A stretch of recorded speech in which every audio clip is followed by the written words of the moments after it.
You can take Thank over. you, sir. Thank you, sir. That was a very kind introduction. So I would be talking about two case scenarios from which we can learn a lot and take back home the points which we can apply in our clinics. So Himanshu sir has already spoken about the IL power calculation post refractive surgery. I'll not go into depth of it, but there are a lot of times which he spoke about that patients might come to us saying that post refractive surgery they have been seeing starburst persistently, and the one we have this one of the patients who had undergone PRK surgery 20 years back, and since 20 years she's complaining that she's seeing the starburst persistently, and now she's come back to us, like she's come to us and she's developed cataract. She has NS2 grade cataract. So the challenge was, should we go ahead and do a cataract surgery for her directly, or just because she has a complaint of starburst right after surgery for almost 20 years, and here we can see that she has a little bit of descended ablation, should we regularize the zone and then go ahead with the surgery? Because if we just do a cataract surgery post refractive surgery, her the quality of vision might be poor. So like the vision is responsible, there is an optical axis and the visual axis.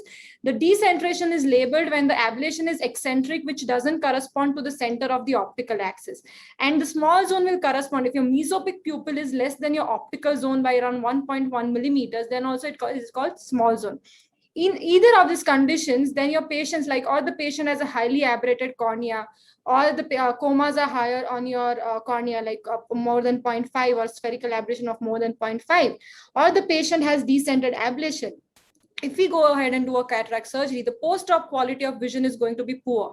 You've cleared the lens, you've done the beautiful cataract surgery, but if you have not taken care of the cornea, then post cataract surgery, you will have the patients will have a poor quality of vision. So the challenges to be tackled in this case were, first of all, the patient had a descended ablation and a highly aberrated cornea, and the second would be choosing the right formula. I will not touch upon it because Himanshu sir has already spoken about it. So now, if I just said, if I do a cataract surgery, then post-operatively there'll be inaccurate and unpredictable outcomes, refractive surprises. There can be delayed epithelial remodeling, which will again cause poor visual quality. Patient will require an additional laser procedure, because of which patient can land up into a refractive surprise. When we are trying to regularize the surface, he or she can land up into a refractive surprise. For that, we might need an additional procedure or a circoflex lens to correct that refractive error. And when we do multiple procedures on your cornea, like the wound healing response changes, there's a lot of changes going on your ocular surface, and the patient will have excessive dry eye to begin with. So the second option which we have is, if we do a corneal customization, if we regularize the cornea and then go ahead and do a cataract surgery, we'll have a predictable IR power calculation, and the post-refractive surgery visual quality will also be better. So we have just made this bromogram which deals with decentration evaluation and applying for laser correction, where we first do the like after ocular surface examination, we do a topography and aberrations. If the topography is well centered with minimal aberrations on cornea and a good EKR map, we go ahead and do a cataract surgery. But if there's a decentration, or if it's a small zone, or if your cornea is extremely aberrated, then or the EKR is a broad base, the EKR is not a good map, and there's a lot of jumping of the EKR 65K values and the astigmatism, then probably we would like to regularize the cornea. This is for a premium IOL surgery and for better quality of vision. So how do we proceed? We do a contact lens trial. It would be an RGP lens. If the visual quality improves, that means, forget the cataract part, but just the corneal aberration part improves. That means the higher the corneal, you're dealing with a cornea problem or cornea aberrations, and then you will go ahead and first do a corneal customization. After that, you will do a cataract surgery. If your condition is not improving, it means that post regularization also, contact lens post laser regularization also, the vision might not improve. So our approach would be a stepwise approach. There are different machines on which you can do the regularization. This is just a flow chart of how you can do it on Wavelight machine. No financial interest here. First, you bring the Q value to 0. Q value will lead to an induction of SA. Then there is a C4, C12 compensation, which you compensate for it. And once you have compensated for that, if you are planning a sequential procedure of laser-based procedure after cataract, you can do just a C4, C12 compensation, and you don't correct any refractive error and consider that for treatment. And this is just a simple flow chart on you first export the good quality scans from Topolyzer to a Wavelight platform. You set the refraction to 0 and check for C4C12 value. You compensate for C4C12 value by adding myopia when your Q value is normal. You balance the difference of the hyperepic and myopic ablation, and then you consider for the treatment. And if you have a Schwind platform also, the plan would be the same. You would plan it on a PRK platform. You check the quality of scans. You set the refraction to 0. You minimize the aberrations by choosing the depth minimization problem. So you can just correct the aberrations which are needed to be corrected or which are on the higher side, and you don't correct the other aberrations. And then you choose the minimum power with alteration in the optical zone. Here you basically need a larger optical zone where you will increase it to 6.5 and then do a correction.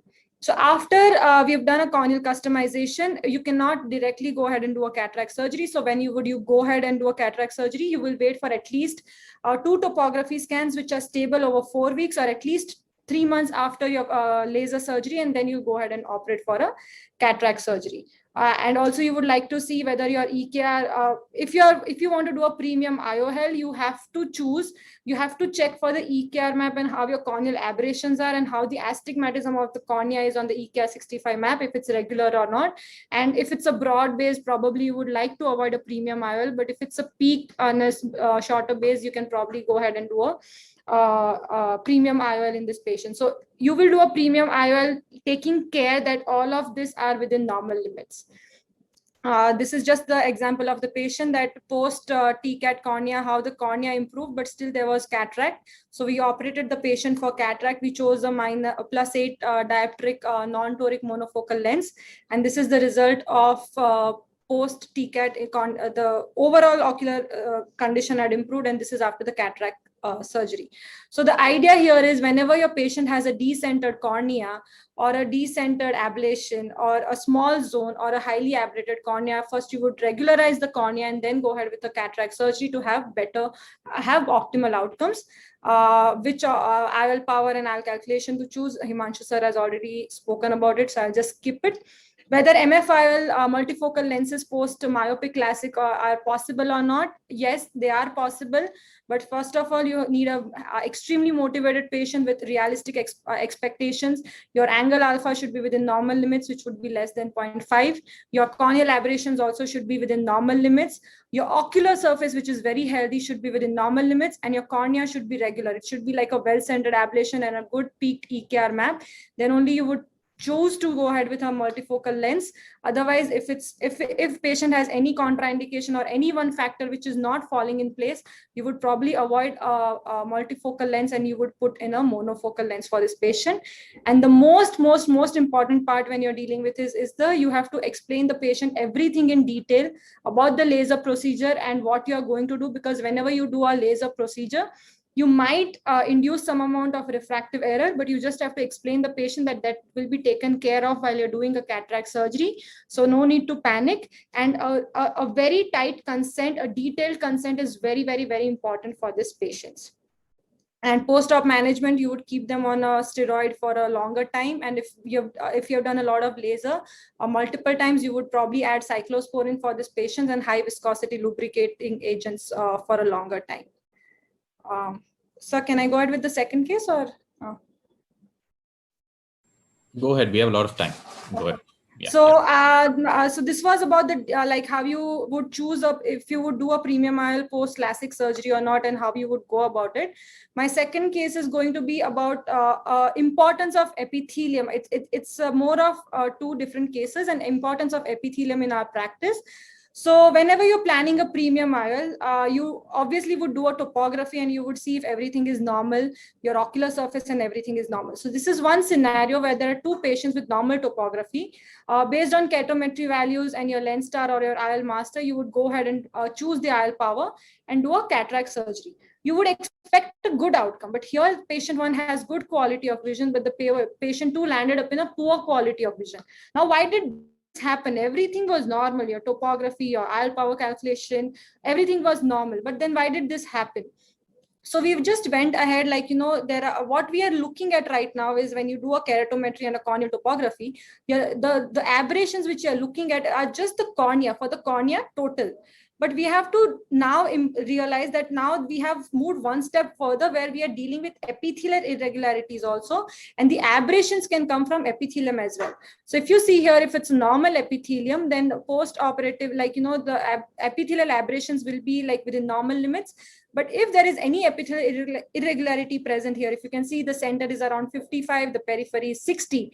And if you see the epithelial the refractive error of just the epithelium, it is plus 0.06 with minus 0.83, and a lot of aberrations present here. So, and we did a cataract surgery on this patient, and that's why post-operatively, the patient who had a normal epithelium landed up having a good wound healing and a good epithelium. But irregular epithelium patient, when we did a cataract surgery, it might land up into a lot of epithelial irregularities or epithelial hyperplasia, and that might induce more power which you were not expecting. So the refractive surprise and the poor quality of vision which you have got is not because of your IOL power calculation or something where you've gone wrong in your evaluation. It is just because that there is a lot of epithelial changes present which are a sign of ocular surface disorder, and that is why it has happened. Just a poor ocular surface, unhealthy ocular surface will have an irregular epithelium, which will lead to a post-op refractive surprise. So in this kind of patients, you would normally avoid a premium IOL and not use, not go ahead with any toric IOLs or any multifocals IOL. First, you would like to treat the surface and then take the patient up for surgery. So how do you treat the patient? There are a lot of possibilities available. You can, you cannot wait along. So you start the patient on doxycycline for 4 weeks. You give them tapering steroids, low dose tapering steroids for tapering over 4 weeks.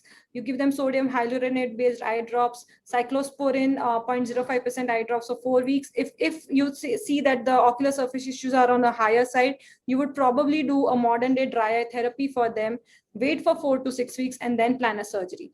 These cases are like when your pure film metrics, like your Schirmer's, T-BUT, and your other values are within normal limits, but still there is an epithelium issue which you cannot make out with your dry eye metrics. This is when you do this protocol, and not for the manifest dry eye patients. Thank you.